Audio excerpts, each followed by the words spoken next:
baby. Enjoy this great game.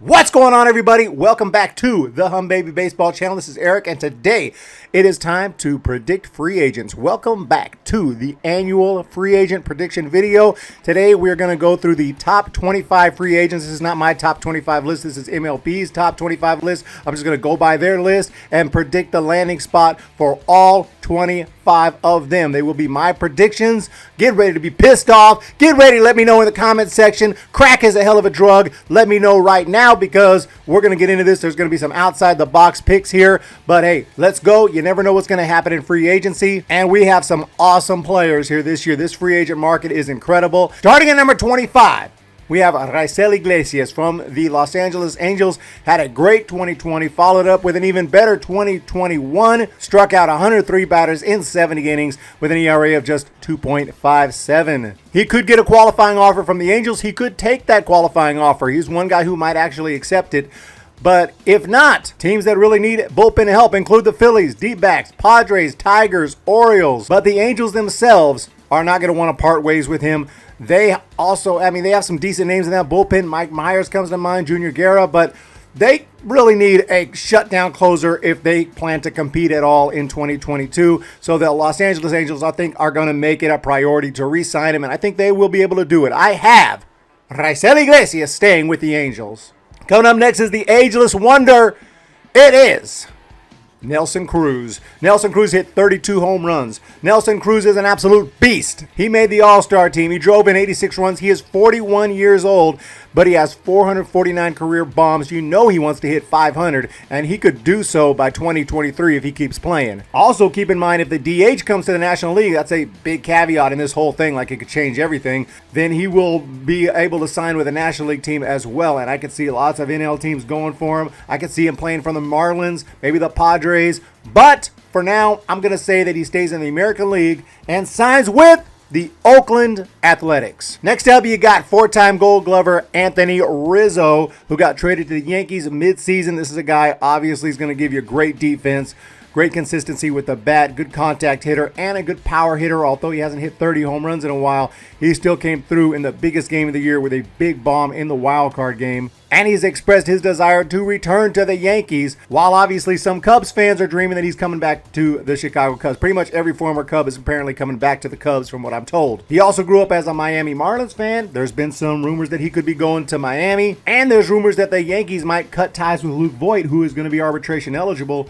They may just decide to go ahead and non-tender his ass and go with Rizzo. Matter of fact, I'm going to predict pretty much that happens. I don't know if they're going to non-tender Voit, but I'm going to say either way, they're going to bring back Anthony Rizzo to play first base in 2022. Rizzo is staying in New York with the Yankees. Next up, we got Chris Taylor, the utility power man with the Los Angeles Dodgers. This is a guy who should be in a lineup every single day without question. He made the All-Star team. He hit a big walk-off homer in the wild card game, and he might get a qualifying offer. I feel like he'll reject that, go for a long-term deal, 4 or 5 years. Yankees, Cubs, White Sox, even Giants have been rumored to be interested in Taylor. But I'm going to guess that he goes to the Chicago White Sox, a team that's still trying to get over that hump, make it to the World Series, and they're going to continue to go all in, adding talent. So I got Chris Taylor heading to the South Side. Next up, the captain, Brandon Belt. He has been a mainstay at first base for the Giants over a decade. He is coming off by far his most productive year. Where did this come from? 29 bombs, 975 OPS. If you add up his 2020 and 2021 seasons, he had 474 at-bats, pretty much a regular full season, because he's always getting hurt. That's the problem. But anyway, in those 474 at-bats, he hit 39 bombs. The only question is his durability. He does tend to end up on the injured list. He's played in over 150 games just twice in his whole career. He's probably going to turn down the qualifying offer. It's going to be tough. This guy is, he's he's an asset. I think he is. A lot of Giants fans don't like him. I think a team like the Cleveland Guardians, that's going to take some getting used to. Might be interested, as well as, of course, the Yankees, especially if they don't bring back Rizzo. Braves, if they don't bring back Freeman. A lot of teams will be interested, but I just have a hard time picturing him in another uniform. We might have to, but for now, I love the captain. I'm sorry. Maybe it's biased. He's coming back to the Giants and staying in the orange and black in 2022. At number 20, we got Michael Conforto. He had a rough 2021. He had an OPS of just 729, but he's only 29. At least he'll be 29 on opening day, and he crushed 33 bombs as recently as 2019. He should land a decent contract. He's still got an elite walk rate, plus defense in the outfield. I'm going to guess that he does not return to the New York Mets. I think that teams that might be interested include the Phillies, Mariners, Nationals, and he is a Seattle native. I think he's going to sign with his hometown team on a short-term contract, try to prove that he is still legit and elite, and then try to sign a huge contract afterwards. I got Michael Conforto signing with the Seattle Mariners. Next on the list is actually JD Martinez. This is kind of a tough one because he has an opt-out clause that he's about to either exercise or not exercise. I'm not really sure, but I'm guessing he's going to opt out. That's what I'm hearing. Ken Rosenthal and others have reported they believe he will opt out. He hit 28 home runs. He led the league with 42 doubles in 2021, and he is also a guy who could go to the National League if that DH comes to the National League. If he does opt in, which would be happening very quickly, then I'm going to look like a total moron, but I believe he will opt out, and he's going to be on the market for most of the offseason. And I think that eventually the DH will come to the National League. And I think one of the big National League teams that's been trying to win it all, but have not been able to, is going to make a push for someone to be their full-time DH. Just throwing this out there. This is kind of crazy prediction here, but I'm going to just guess that the San Diego Padres decide to add JD Martinez late in the offseason after a deal is done with the CBA and then a DH is coming to the National League. Just speculating, crazy.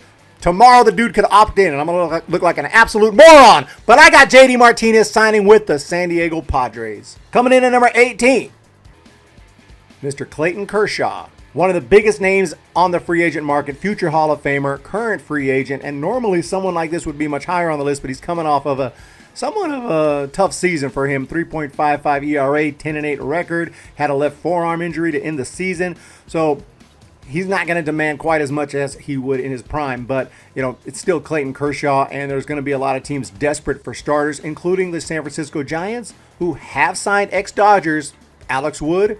And if you go back in the day, you say, well, Alex Wood, he's not really a Dodgers legend. No. What about Oral Hershiser?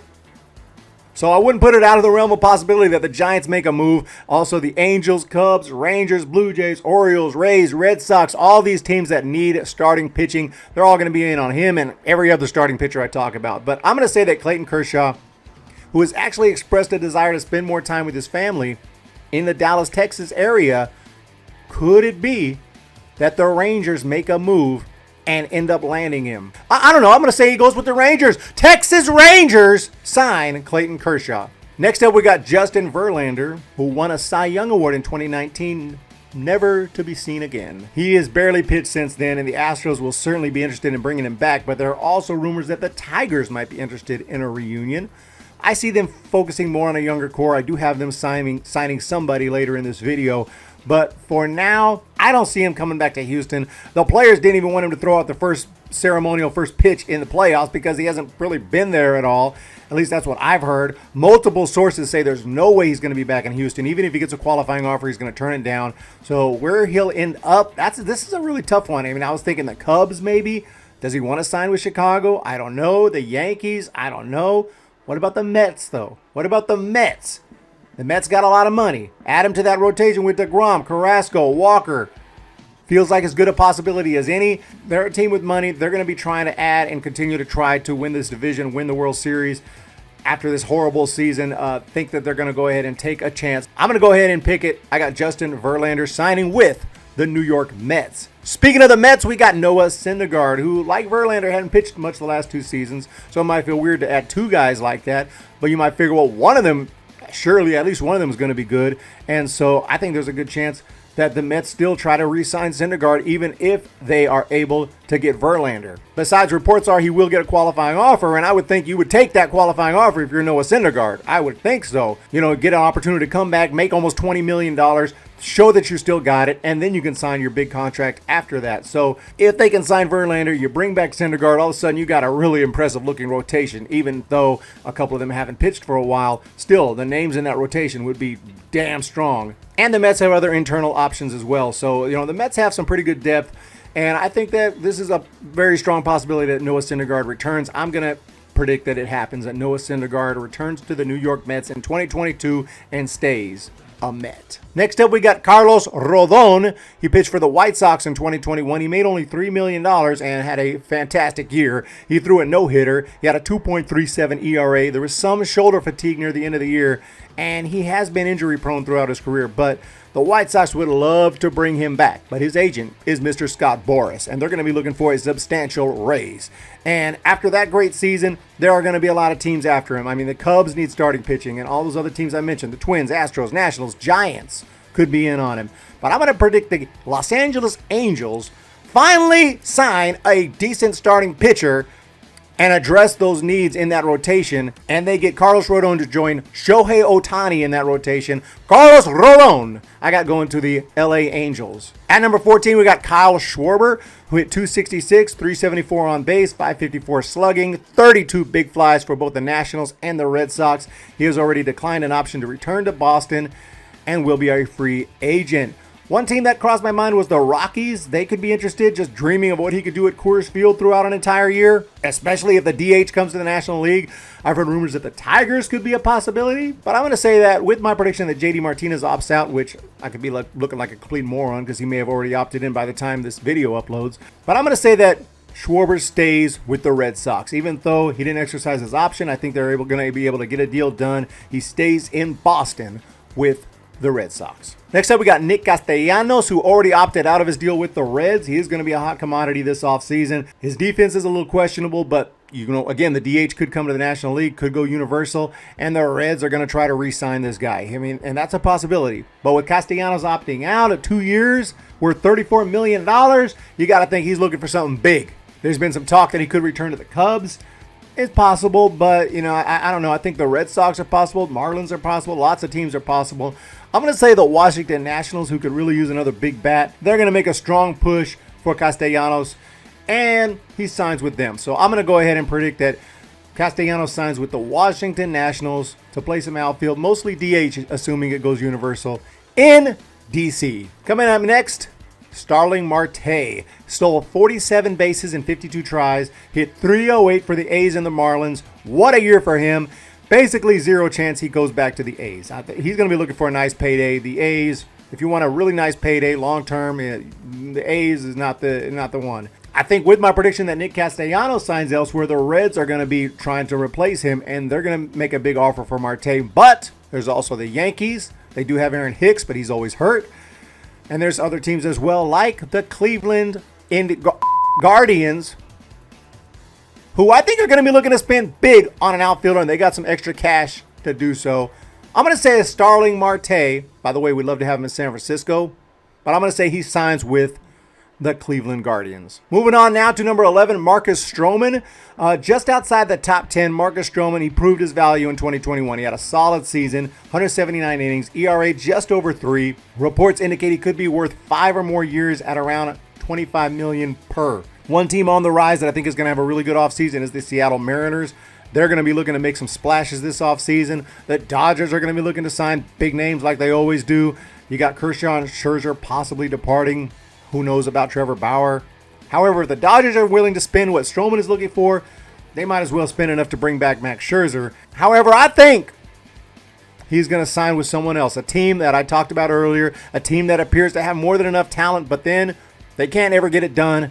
This is a team that keeps trying in free agency. They're always going to tap into that free agent market, despite having lots of starters. Darvish, Snell, Musgrove, Lamet, Clevenger, Morejon, Paddock. You already know what team I'm picking. This team understands how important depth is. There's always injury. There's always underperformance. So I've got the Padres actually signing a starter this offseason, and I'm going to guess that the Friars signed Marcus Stroman. Are you stupid or something? Moving into the top 10. Kevin Gausman, what a year he had in 2021, living up to that qualifying offer, making himself a big name in this free agent market. And the Giants have big holes in that rotation, and they have big money, and they're going to try to bring Gauzy back. I already have him bringing back the captain, but there are so many teams that need starting pitching. The Angels are going to be in on him, the Mets, the Mariners, the Blue Jays, the Astros, so on and so forth. And I think he might demand a little too much for the Giants. He has had injury issues in the past, and maybe the Giants figure, you know what, we got the best Gausman that we're going to get. Like, the best point of his career was 2020 and 21. And I think there's a chance. I'm not predicting that he's going to be trash in 2022, but I think there's a good chance he's not going to be as good as he's been the last couple of years. I think the Giants will try to re-sign him, but I think that another team will outbid them and actually have him staying on the West Coast, leaving San Francisco for the Seattle Mariners. I think the Mariners are coming crazy this offseason. That's my pick to win the offseason, to be the surprise team of the offseason. The Mariners signed not just Conforto, but Gausman, and maybe someone else on this list. Now it's time to talk about some superstars. We're in the top 10. We got Freddie Freeman. I personally would have him higher on this ranking, but I'm just going by MLB's top 25 free agents. So you have Freddie Freeman, won the 2020 MVP. He never misses a game. He's one of the best pure hitters in the game. He also can crush home runs, 31 of them in 2021, 300 batting average, elite defense. The dude can do it all. There are a ton of teams that would love to have him. Let's just be honest. Are the Atlanta Braves going to let him get away? Hell to the no, unless he really wants to leave, which there's no indication of that. I believe that Freddie Freeman will be back in Atlanta. He is staying with the Braves. At number 8, somehow ahead of Freddie Freeman on MLB's list, is Javier Baez. And, this guy's obviously magical defensively and on the base paths. Got a huge swing. He's going to hit you some bombs. He will strike out and go into slumps. Even with that, he hit .299 with the Mets. He had a .515 slugging percentage. And there's been some speculation he's going to come back to the Cubs. Like I mentioned earlier, every former Cub is coming back to the Cubs. That's what Cubs fans tell me. Ryan Sandberg's coming back. I don't know. Personally, I don't think any of those former Cubs are coming back to the Cubs. Sorry, Cubs fans. I mean, it could happen, but I just don't think so. I think Javier Baez is going to sign, actually, with the New York Mets. I think he's going to stay there. Even though there was that crazy thumbs down debacle, even though, New York is tougher to play in than Chicago, I think he wants to keep playing alongside Francisco Lindor. And I think he will go ahead and re-sign and stay with the Mets. At number 7, Robbie Ray. He is a power pitcher with amazing strikeout numbers. They're always through the roof. But in the past, that's led to just horrible walk rates, just erratic pitching. And that is until 2021. All of a sudden, he figured it all out. He had a big resurgence, went back to his 2017 form, 2.84 ERA. Walk rate was just 6.7%, and he still struck out 248 in 193. Led the league in multiple categories. Should win the Cy Young. If not, it's going to be Garrett Cole, maybe Lance Lynn, but he should definitely be a Cy Young candidate. And it's going to be a competitive market, but maybe not so much as Ray and his agent hope. He hasn't been consistent throughout his whole career. He was really good in 17 and he fell apart. So I think teams would love to have him. The Sox, the Yankees, the Twins, the Phillies, the Giants, the Angels. But I feel like he won't get that big, massive offer that maybe he's looking for, because teams are going to be worried that what if he just reverts back to crap again like he did in 18, 19, and 20. So it is a little bit of a risky move if you're going to pay really big bucks on long-term contract. But there is one team that definitely will offer him around what he's looking for, at least close to it. That's going to be the Blue Jays. And I think he'll come back. The Blue Jays, if they let him leave, they're going to have to replace him anyway. So the Blue Jays are trying to win it all. They're not giving up. The Blue Jays are going to re-sign this guy. He's coming back to Toronto. Then at number 6, we got Marcus Semien, another 2021 Toronto Blue Jay, and he had a tough 2020, but like Robbie Ray, he signed a 1-year prove-yourself deal, and like Robbie Ray, he proved himself. Set a major league record for most home runs by a second baseman in a season with 45 bombs. He played in all 162 games. He drove in over 100 runs, even stole 15 bases, got thrown out one time. The Jays have reportedly already tried to work out an extension this year. Didn't happen. That, along with the fact that I think they're going to prioritize pitching, including their bullpen, I'm going to guess he signs elsewhere. White Sox are a strong possibility, but I already picked them to sign Chris Taylor to kind of fortify that infield a little bit. If I'm wrong on that, I think they'll make a big push for Semien. Giants are not impossible. I think he may end up being a little too pricey for the Giants. Now, the Giants have money to spend. They can afford him if they really want him. And I wouldn't be shocked. But the Giants have La Stella, they have Crawford, and if anything, maybe they'll try to bring back a less pricey Donovan Solano. Just kind of do the same thing as 21, not overspend and just find quality players at a lower price. Why not? There's one team, though, that I think will be making a big bid on Semien, and that's the Houston Astros. They're likely to lose Correa. They're going to be wanting to make a splash. They want to win a ring in 22. They lost out on draft picks the last 2 years, so they're going to need to come hard in free agency to keep up. I got him making a huge offer from Marcus Semien, and I have him signing with the Houston Astros. No. It's not true.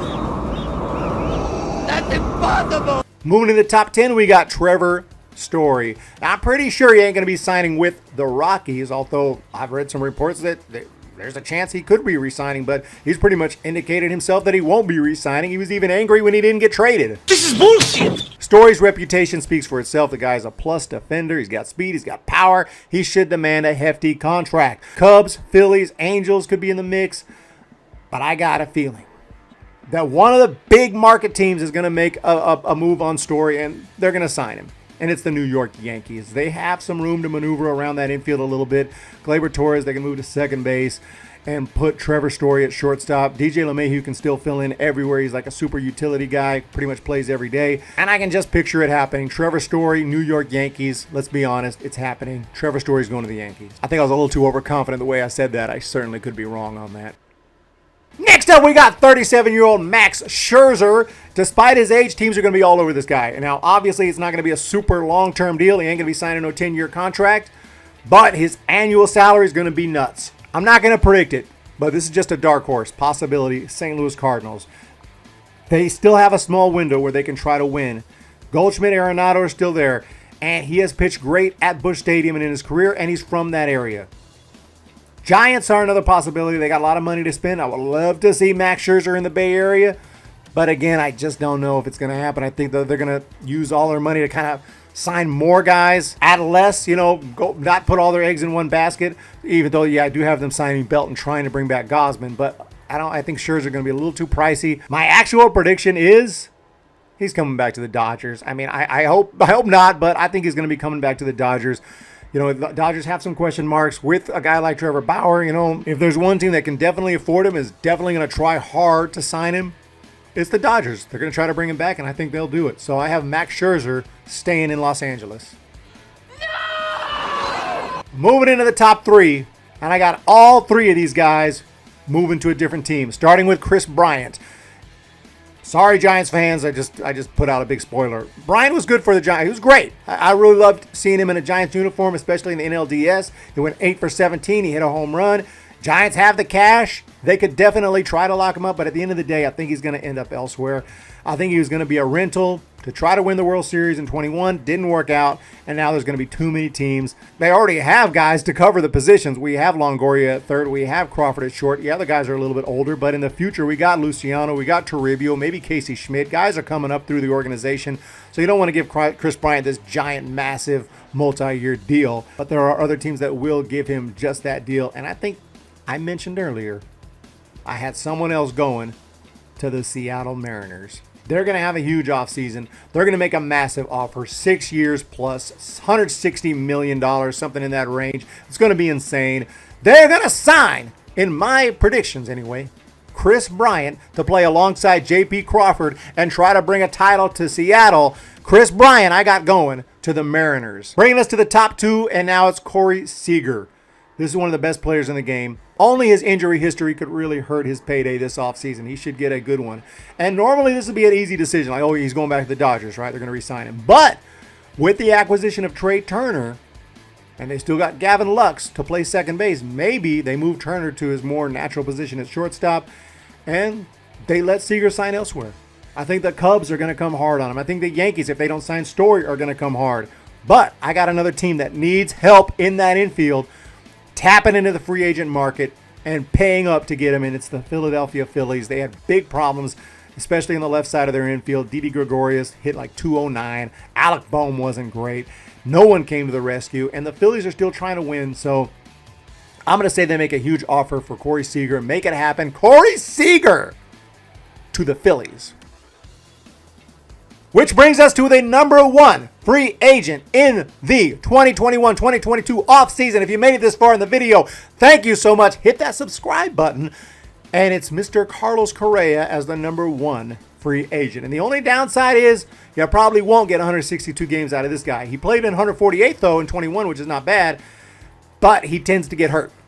But this is a 2021 All-Star. He hit a career-high 26 bombs while playing elite defense at shortstop. He had an OPS of 850, this despite getting off to a tough start. He has said he wants to stay in Houston, but he was also apparently insulted at their extension offer, and then he was acting like he's out. So we'll have to see. I'm speculating when I say this next thing, but I'm going to just guess that the booing and all the cheating talk it had to have taken a toll. Okay, I got to get out of here. I'm tired of this crap and the questions and the booing. I'm out. Not saying that no one would sign with the Astros at all. I'm saying as someone who was with that 2017 championship team, I think he's ready to move on. And there are teams that are interested, of course, the Twins, Rangers, Yankees. But what about the Detroit Tigers, where A.J. Hinch is the manager? Could a reunion be possible? The Tigers, they really lack a big superstar name if they're going to try to, I mean, other than Miguel Cabrera, who played alongside, Babe Ruth. Other than that, they need some big names in that infield. They have some solid players, some really good young players, and they're moving up, and their pitchers are getting ready. The Detroit Tigers could be ready to make a push very soon, and I think they want a new face of the franchise for the future. I think they're going to offer a 10-plus year contract to land Carlos Correa, and I got him going to the Detroit Tigers. Detroit. So there you have it, my most controversial video of the year. It doesn't matter. I could talk politics on this channel, and this would still be the most controversial video of the year. I could be like, I love Donald Trump, and this would still be the most controversial video of the year. So have at it in the comments section. We'll get into arguments down there. To be honest, I don't know where any of these guys are going. This is just my own personal speculation, looking at these teams, their needs, good matches, how much money is going to be offered, etc., etc., etc. I'm not being biased, I'm being honest. If I'm being biased, I got Marte coming to the Giants, I got Kris Bryant coming to the Giants, I got Max Scherzer coming to the Giants, I got JD Martinez coming to the Giants to be the DH. That's what I'd say if I was biased, but I'm just going to be honest. I don't see the Giants signing a whole bunch of these guys, but I do have the captain Brandon Belt coming back. So let me know what you guys think in the comments section. Hope y'all enjoyed the video. Sorry if your team didn't get anybody. No disrespect. You're going to sign someone. There's really good players outside the top 25. There's also trades. There's other ways to get people. So just calm down. Talk to y'all next time. Hit that thumbs up. Hit that subscribe button. And we'll see you.